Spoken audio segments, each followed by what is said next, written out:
¿Qué sucede a los años después de cometer un crimen? ¿Aparezca o no aparezcan los culpables? ¿Qué pasa con la gente que queda?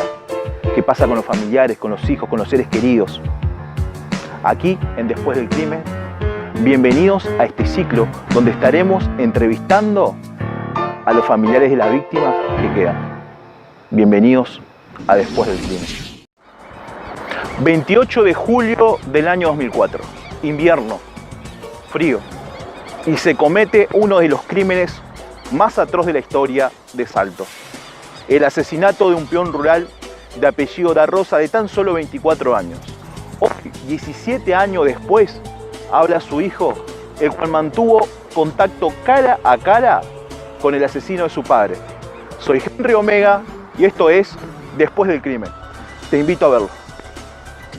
28 de julio del año 2004, invierno. Delio Da Rosa, de tan solamente 24 años, afila sus herramientas para ir a hacer una changa. Previamente a eso, le habían hecho firmar un documento en el cual firmaba no solamente su seguro de vida, sino también su sentencia de muerte.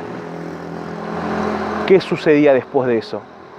Encontraría su muerte a manos de personas que ya conocía. Hoy, en este momento, entrevistamos a su hijo, el pequeño Andrés, que en ese momento tenía solamente 2 años.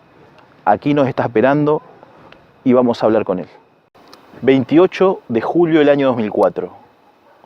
Casi 17 años después, estamos con el pequeño Andrés, que tuvo la oportunidad de hablar con el asesino de su padre, de mirarlo de frente y de poder preguntarle qué es lo que pasó después del crimen.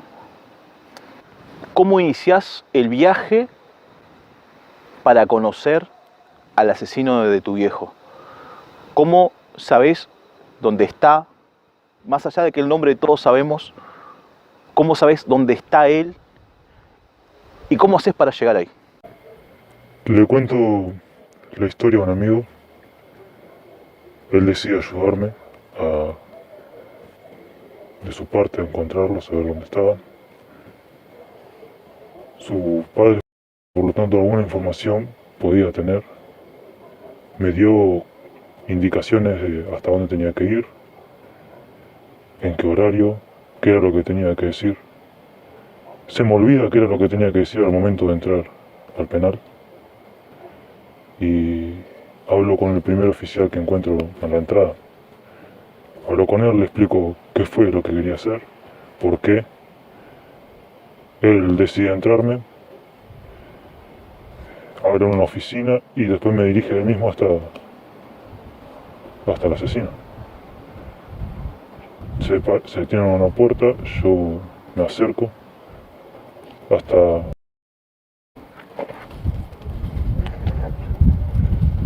Y empezamos a hablar. Él se levanta antes de que yo me siente, me saluda, me pregunta qué es lo que hago ahí, me dice que está arrepentido. Yo le invito a sentarme, le pregunto si puedo sentarme, nos sentamos y ahí empezamos a hablar, más bien para conocernos. Después de unos minutos de hablar, yo le pregunto por qué lo hizo. Él decide ignorarme la pregunta, haciéndome otra pregunta a mí. ¿Por qué fui hasta ahí? ¿Por qué quería hablar con él? Y yo nuevamente le digo que quería ir hasta ahí para saber por qué había asesinado a mi padre. Habrán pasado unos 20 minutos entre charla y él me dice que lo mató porque lo mandaron y justo calzaba para un seguro de vida. Al tener mi información yo me levanto y me retiro después de otras charlas, de otros cursos de palabras, y me pidió si quería volver a visitarlo de nuevo, que regresara, que me iba a estar esperando. Desde entonces no volví.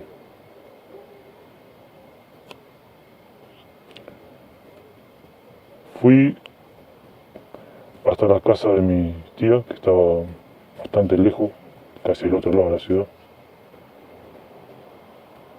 Había ido por 3 días. Al tercer día fui al penal, Montevideo. Montevideo. Al tercer día, después de que regresé del penal hasta la casa de mi tía, pasé el tiempo que me quedaba con mis primos y volví para atrás.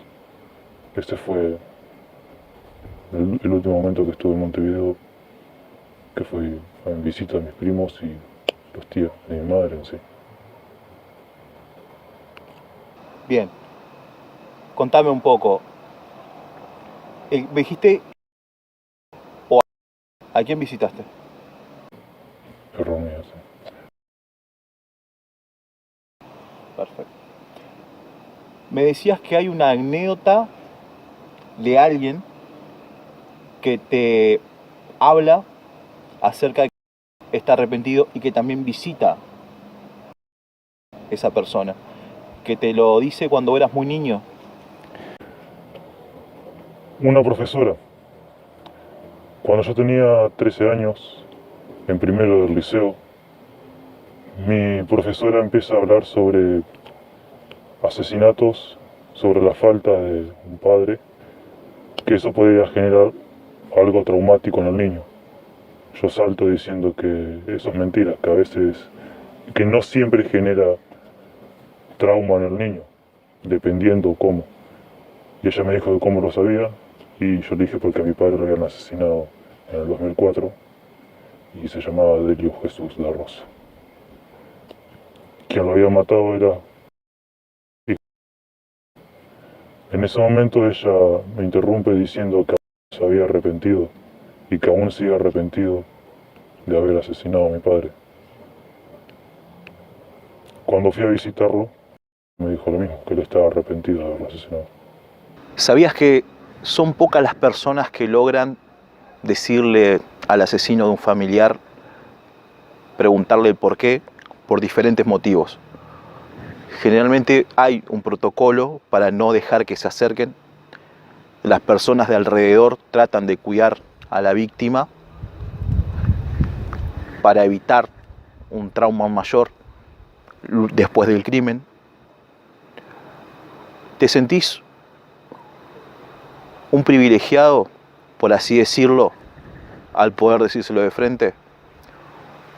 ¿Lo tenías planeado desde tu infancia? ¿Cómo te tomó ese funcionario a la hora que le decís? ¿Cómo te trató? ¿Te evaluó? ¿Vos sentís que te evaluaron de alguna manera para dejarte entrar al penal o no? ¿O fue fácil para vos? ¿Fuiste uno más que entró derecho a hacer lo que iba a hacer? Al principio se me hizo algo fácil, creí que era normal.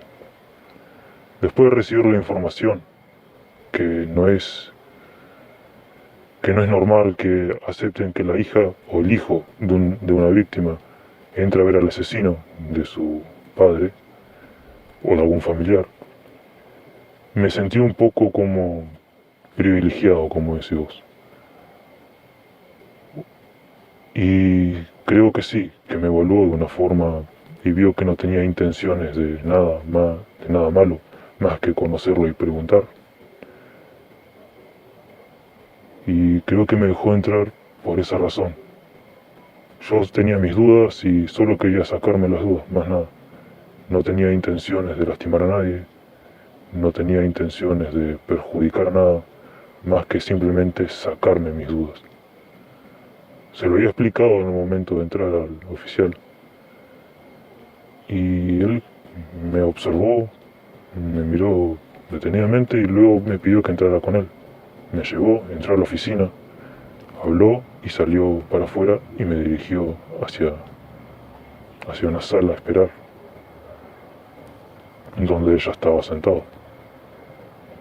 Esperó en la puerta, yo entré, hablé con él. Como dije, pasaron unos 20, 30 minutos quizás. Después de salir me dirigí directamente hacia el oficial y él me llevó hasta la puerta. También me dijeron que normalmente me hacen firmar algo. No firmé. No firmé nada, solo pasé y listo eso. Ni siquiera llevé documentos. Al salir del penal me preguntó cómo me sentía. Le dije que bien, un poco confundido y que tenía más dudas. Y intenté cortar la conversación porque mi idea no era hablar con él, era hablar. Después de eso simplemente me retiré y esperé, caminé unos 300 metros quizás del penal en adelante y comencé a correr hasta encontrar una parada de ómnibus. Me detuve, esperé el ómnibus, tomé unos 3 ómnibus creo para llegar hasta la casa de mi tía. Me quedé el resto del día y me fui a la noche. A la noche casi amanecían. De ahí volví. Y no hice más nada en busca de mi padre, en busca de la información, del por qué. No sabía por dónde empezar tampoco. Vos te vas a Montevideo, conseguís la información, conseguís todo. Hay una nota del 1 de abril del año 2013 de un diario local en el cual dice que él está acá, en Villa Constitución, recluido. Y vos te vas a Montevideo. Cuando tenés el dato, vos, el dato que te dan es que él está en Montevideo.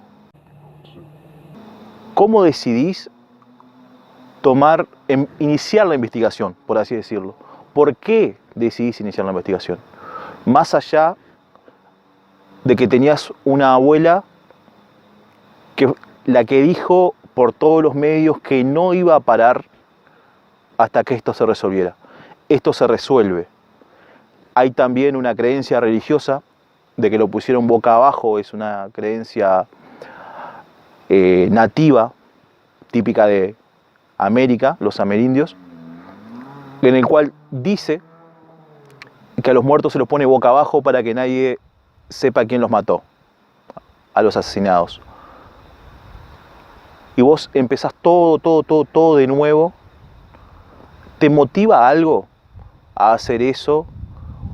¿O vos pensás que quedó algo en el tintero? Para empezar, la gente que me rodeaba siempre contaba una historia distinta de el por qué lo habían matado, dónde y cuándo. Y los medios también dieron la información más o menos exacta de lo que pasó, pero por mente joven quizás. Siempre me dio curiosidad saberlo por mi cuenta, qué era lo que la gente decía, qué era lo que pasaba. Y hubo un momento que quise saber qué era lo que tenía para decir el asesino mismo. Solo sabía dónde se encontraba en ese momento. Los otros dos no los conocía, ni siquiera por foto. Tampoco sabía dónde estaban. Y intenté buscar información de ellos, pero o no me querían decir o no encontraban. Entonces fui hasta él. Me llevan, hablo. Después de eso, ya no sabía, como dije, no sabía por dónde empezar, cómo continuar esa investigación. Y sí, después de escuchar su respuesta, fue algo que me dejó muchas más dudas. Había gente que decía que él estaba metido en cosas muy ilegales, que hacía viajes, o inclusive hubo una información que supuestamente él hacía narcotráfico. Eso no me lo creía, pero son posibilidades que quizás no debería descartar, no lo sé. Sin embargo, las dudas que yo tenía me las saqué y otras surgieron. Tengo más dudas que antes. Se dice que no fue solamente esas 3 personas, se dice que había mucho más.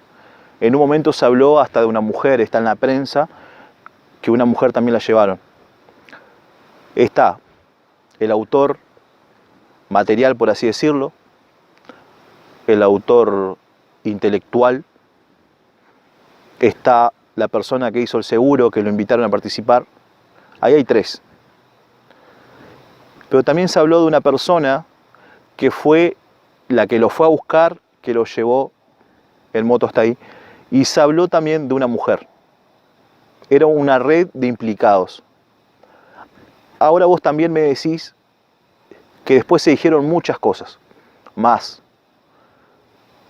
Un muchacho de 24 años haciendo cosas ilegales, me imagino que se notaría de alguna manera económicamente o a través del respeto que les tendrían los demás, que está metido en el narcotráfico. ¿Vos creés esas cosas que te dicen los demás sobre que había algo más que el seguro? No quiero tu opinión, no quiero personal, sino lo que quiero saber es de todas las cosas que te dicen alrededor. Vos decís que se están imaginando cosas acerca de un hombre honesto de 24 años, o alguien tiene una prueba de algo que no era solamente por el seguro. Más que prueba, yo diría sospecha. Pero no creo. No creo, en primer lugar porque la gente siempre habla un poco de más. Y si no conoce, pues se lo inventa para tener algo de qué hablar. Sin embargo, como dije, hay dudas y yo no conocía a mi padre. No llegué a verlo y más que meros recuerdos de mi niñez. Tenía 2 años en ese tiempo. Por lo tanto, muchos recuerdos de él no tengo. También supe que inclusive viví junto con en su chacra, junto con mi madre y mis hermanos por un periodo de mes. Cuando él salió como sospechoso, mi madre se fue de ahí justo junto con mi abuela materna a vivir a su casa, a la casa de mi abuela materna. Después de eso yo estuve con mis tíos, hermanos de mi madre, y mi tía, esposa del hermano de mi madre. Mis hermanos estuvieron uno viviendo junto con otros tíos en una chacra, y mi hermano mayor estuvo conmigo. Él me cuidaba en la escuela o inclusive en el barrio. Y siempre salía alguna información de algún lado u otro, a veces sin preguntar, y no coincidían muchas veces.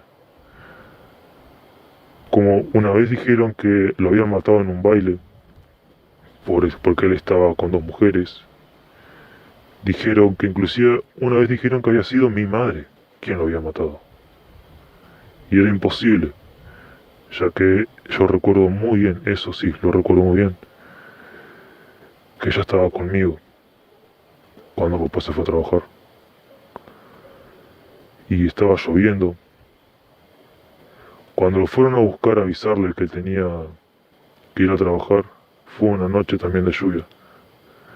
Le fueron a una moto, mamá agarró una escopeta porque no era normal que fuera la gente a golpear a esa hora. Se miró por un agujero de la pared y quien fue a atender fue mi padre. Hablaron, era un hombre que tenía una peluca. Hablaron por unos 5 minutos creo y papá volvió a entrar a la casa contento de que tenía trabajo. Y esa misma noche se puso a afilar algunos cuchillos. También un hacha y un machete. Yo estaba acostado, recostado en la cuna. Y eso fue un recuerdo vago que tengo.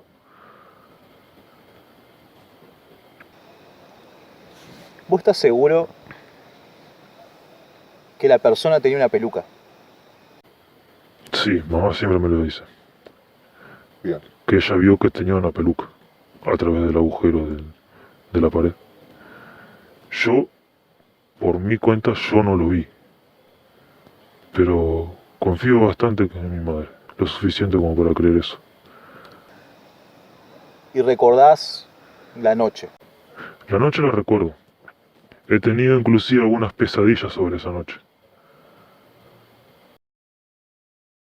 Me decís que llegás a un penal con una información que te dan, con lo que ya tenés que decir, con un argumento armado. Cuando llegás se te desarma el argumento. Encontrás un funcionario, te hace entrar a una oficina, te hace unas preguntas, te llevan... Se da una charla. En la charla que se da, ¿qué otra cosa dice al saberte, al conocerte? Te pregunta, por ejemplo, si querés vengarte, qué es lo que querés o qué querés saber. Te pide algo a cambio, no te pide nada. ¿De qué manera se saludan, se toman la mano, se saludan a distancia? ¿Qué es lo que sucede? ¿Cómo hablan dos, por así decirlo, enemigos naturales que se ven por primera vez? No voy a negar que hubo un tiempo en que yo le sentía mucho rencor, lo suficiente como para tener intenciones de lastimarlo. Pero en ese momento mis intenciones no eran esas. Sentí un poco de rabia y angustia por no estar con mi padre en ese momento. Sobre todo también miedo de estar ahí. Sentía como mi piel erizaba, mi cuerpo también, completamente temblando.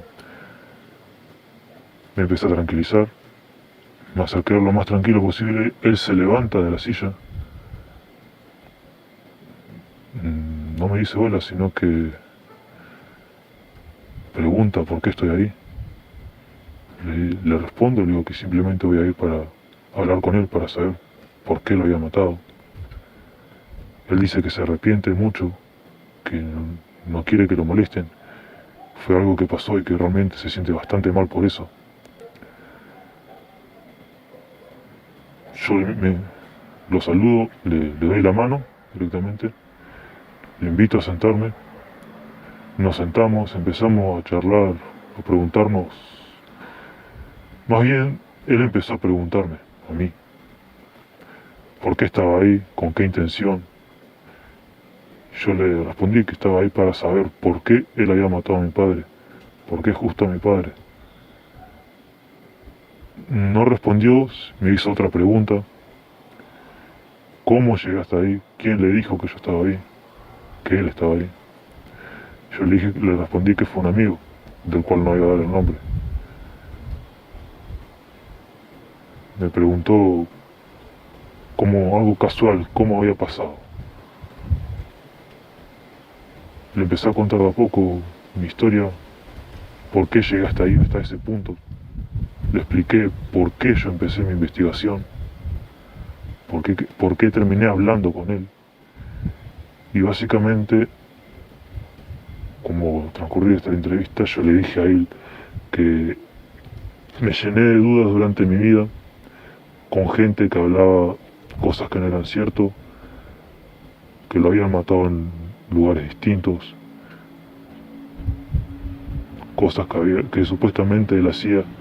Y como yo en ese tiempo no viví, no estuve con él todo el tiempo, no recuerdo tampoco cómo eran las cosas, más que algunos recuerdos vagos, muy pocos recuerdos. Me empezaron a entrar dudas, miedos, y me quería sacar las dudas. Entonces directamente busqué la forma de hablar con uno de los asesinos y, por así decirlo, él salió sorteado. Entonces decidí hablar con él. Nuevamente, de nuevo, respondió que él no quería que lo molesten, que no quería que que lo sigan atormentando con eso, que fue algo que se equivocó, que se arrepiente mucho, que él quería a esa persona y que no se merecía tal acto. Después de unas preguntas más íntimas acerca de mí, después de entregar mucha información de mí, porque él entregó muy poco, de hecho, no me brindó mucha información de él, fue muy cerrado. Sin embargo, yo sí fui más abierto hacia él. Como dije, mis intenciones no eran lastimar a nadie, simplemente sacar dudas. Me dio a entender como que no fue simplemente por el seguro de vida. Me dijo que habían cosas que era mejor no saber por mí. Y me dijo que lo habían mandado a matar. Por eso es lo que me hizo entender que no fue simplemente por el seguro de vida. También dijo que justo calzaba para el seguro. Fue claro, no fue simplemente por el seguro de vida, que hubo algo más. ¿Textuales palabras? Textuales palabras. Bueno, las textuales palabras de él fueron que era mejor no saber que lo mandaron a matar. Justo calzó en el momento que necesitábamos un seguro de vida. Íbamos a poner a otro, pero bueno, entró preso y justo estaba él ahí disponible. Tenían a otro para asesinar y esa persona entró preso. Sí. Bien. ¿Cómo es tu vida hoy en día después del crimen? ¿Saben tu historia? ¿La gente te reconoce? ¿Hablas del tema? Sobre el tema no hablo muy seguido, a menos que saquen algo del tema o algo relacionado, algo que me haga recordar. Y en las calles sí, mucha gente me ha reconocido y me han dicho que tengo la misma cara que mi padre. Me dicen que soy idéntico a él, inclusive una vez iba por Patilé, frente a unos terrenos baldíos y un hombre mayor, a unos 60, me detiene y me dice, hey, vos sos hijo del Coto, ¿no? Yo sorprendido porque nunca le dije a mi vida que sí. ¿Cómo sabes por qué dice tanto? No, porque sos idéntico a él, tenés la misma cara, la misma facción. Papá me empieza a contar dónde lo conoció, por qué lo conoció, de dónde. Y también me decía que era bastante querido él. Ese hombre en ese momento estaba vendiendo unos terrenos por Patilé. Hubo una verdulera, una mujer que vendía verduras cerca del barrio a una cuadra y media, donde me dijo que me hacía conocido de algún lado. Me preguntó sobre mi madre, sobre mi padre. Cuando le expliqué que yo vivía con mi padrastro, me dijo, pará, pero si vos vivís con tu padrastro y tu madre tanto, entonces tu padre es Coto, ¿no? Sí, mi padre es Coto. Sí, mi esposa lo conoció, él es extranjero. Trabajó con él, le dio algunos trabajos. Una persona bastante simpática, siempre sonriente. Nunca bajaba la mirada, tranquilo, casi siempre andaba con un pasto en la boca. y si no tenía una boina tenía un gorro. Nunca lo vi en condiciones como bajas, tirado por la calle, que siempre junto a los trabajadores. Sí era un poco más frío, eso no te lo digo. Pero que yo sepa de la única cosa de él. Hubo una vez que este era un hombre joven ya, no tan, no sé, 30 quizás, que volvió corriendo, inclusive después de pasarme para atrás, volvió corriendo, me detuvo y me dijo, yo te conozco, yo te vi, cuando eras chico. Yo me reí y me dije, no creo, y así de largo, me detuve, no, sí, te conozco, vos sos el hermano de Locos Campos, yo te conozco por otras partes. A tu padre lo asesinaron a fecha y por un seguro de vida, yo lo leí en el diario. Yo le dije sí, pero no sé nada que ver, no te conozco. Seguí de largo y no lo vi más, pero no sé. Hasta ahora no sé qué era lo que quería, por qué me detuvo, si quería hablar de algo más. Andrés, ¿hay algo que vos quieras decir a la población uruguaya, porque recorrió el país entero, un asesinato por un seguro? ¿Hay algo que vos quieras decir, aconsejar, o hay algo que vos quieras viceversa? Si alguien sabe algo, ¿vos querrías que te lo dijeran? ¿Querés sacarte las dudas o tenés algo para decir a los demás? Podés hacerlo en dos secciones. Podés primero decir lo que sientas y después podés despejarlo de si alguien quiere decirte algo o no. Primero que nada quiero decir que yo viví con un padre, tuve un padre. Desde los 2 años él me crió como con un amor incondicional, me dio todo. Pero quizás algunos creen que con cosas materiales o apoyo uno puede querer a ese padre como algo genuino. Sin embargo, no siempre, en mi caso, mi padre de trabajo, lo quiero muchísimo, me aceptó, dio lo que pudo, pero siento como que no es suficiente. Yo quiero a mi padre real. Tengo un mensaje más hermoso para los padres, para que no intenten compararse ni intenten hacer que esas personas olviden a sus padres, sus madres, ya que eso es algo que yo he percibido toda mi vida, que tampoco intenten igualarse.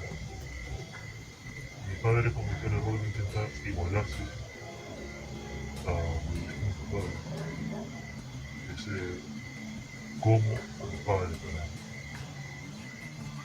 Yo me conformaba con que él fuese un amigo, un compañero, por lo menos tener ese apoyo sentimental, que creo que fue lo que me importó. Siempre intentaron, porque la verdad que siempre me gustó contarme alguna información, porque no le gustaba hablar del tema, se sentía inferior, no sé, o en cierta forma se sentía lastimado porque sabía bien que no era mi padre, le dolía en cierta forma eso. Para el pueblo, para la población, si tienen algo que decir, digo, me gustaría sacar más fotos, me gustaría saber qué es lo que tienen que decir.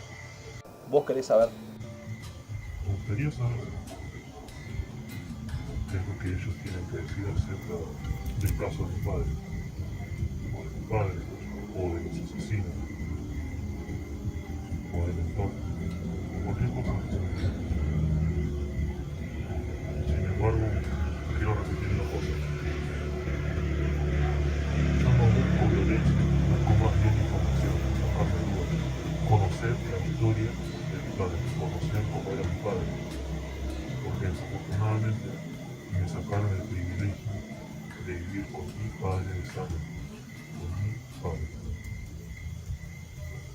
Quizás algunos no saben lo que se siente la falta de un padre, ni lo que eso conlleva en el crecimiento de una persona.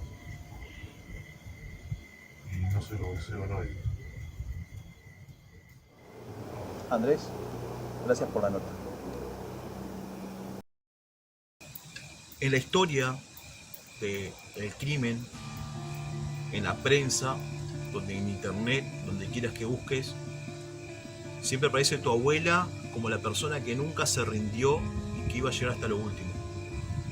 Fue amenazada, fue perseguida, le dijeron cosas, habló con los jueces. ¿Cómo ves a tu abuela en esta historia? A mi abuela la veo como, no sé la palabra, como una víbora de dos manos. Primero que nada le gustaba llamar la atención, sí estaba bastante dolida por la muerte de mi papá, pero nunca le faltó energía para intentar alimentarme de mi madre. Mamá decía que ella intentaba hacer una música para intentar revivir a papá en mi cuerpo, bastante lógico. Nunca me trató bien, jamás. Una vez se me acercó con regalos que me hicieron a mi padre, diciéndome que papá estaba vivo.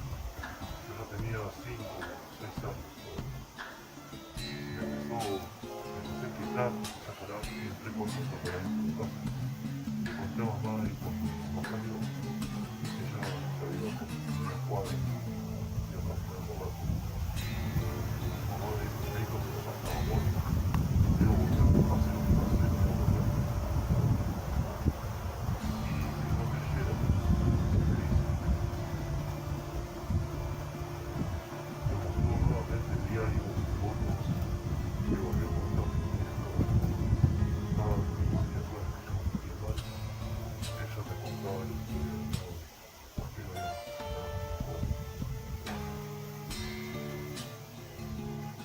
Siempre se le gustaba, era algo que a mí de chico no me gustaba recordar.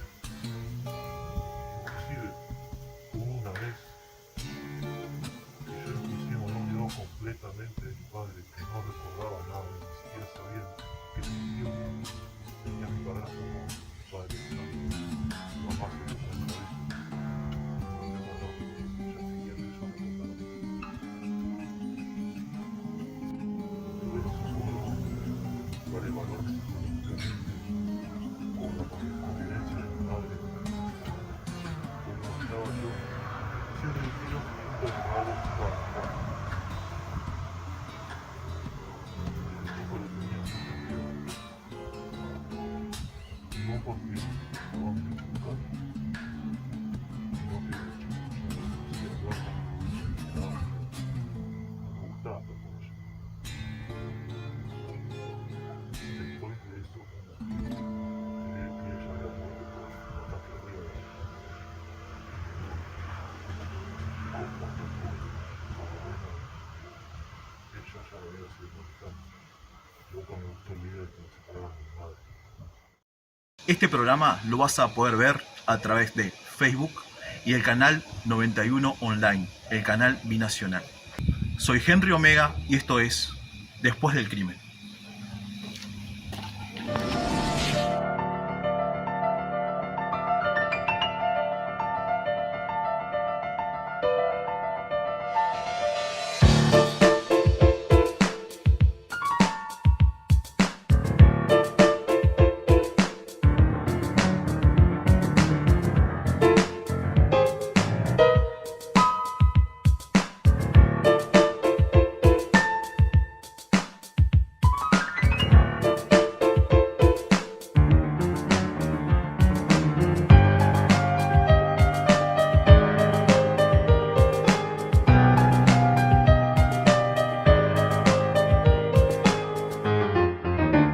¿Qué sucede a los años después de cometer un crimen?